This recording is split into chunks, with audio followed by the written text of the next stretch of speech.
Hello viewers, welcome to Telugu ప్రభా TV. ఇతర దేశాల్లో గత కొంతకాలంగా మన హిందువులపై జరుగుతున్న దాడులు చూస్తూనే ఉన్నాము. తాజాగా కూడా బంగ్లాదేశ్లో దీపు చంద్రహాస్ మీద మతం పేరుతో అతన్ని తీవ్రంగా కొట్టి చెట్టుకు కట్టేసి కాల్చి చంపేసిన సంఘటన ప్రపంచవ్యాప్తంగా పెద్ద సంచలనం సృష్టించింది. దీనికి సంబంధించి హీరోయిన్ కాజల్ అగర్వాల్ కూడా ఒక పోస్ట్ పెట్టారు.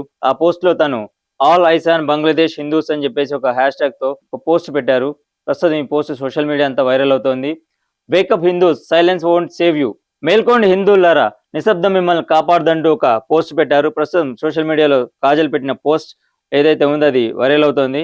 హిందువుల మీద మతం పేరుతో ఎన్నో రకాల దాడులు జరుగుతున్నాయి. ఈ దాడుల్లో మన హిందువులు ఎంతో మంది ప్రాణాలు కోల్పోతున్నారు.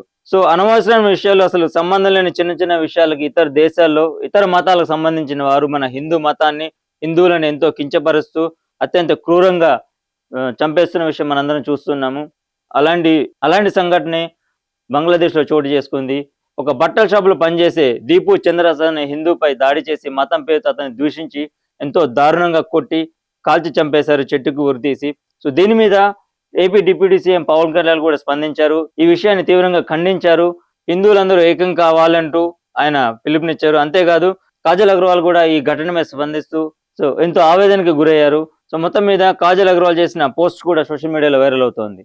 కాజల్ స్పందించిన విధానానికి సోషల్ మీడియాలో ఆమెకు మద్దతు తెలుపుతూ నెటిజన్స్ అందరూ ఆమెకి సపోర్ట్ చేస్తున్నారు. అంతేకాదు దీపు చంద్రహాస్ మృతి మీద ఎంతో మంది సోషల్ మీడియాలో నిరసనలు వ్యక్తం చేస్తూ అతని కుటుంబానికి న్యాయం జరగాలంటూ కోరుతున్నారు. దీనికి సంబంధించి ప్రభుత్వాలు ఎలాంటి నిర్ణయాలు తీసుకుంటుందనేది త్వరలో చూద్దాం.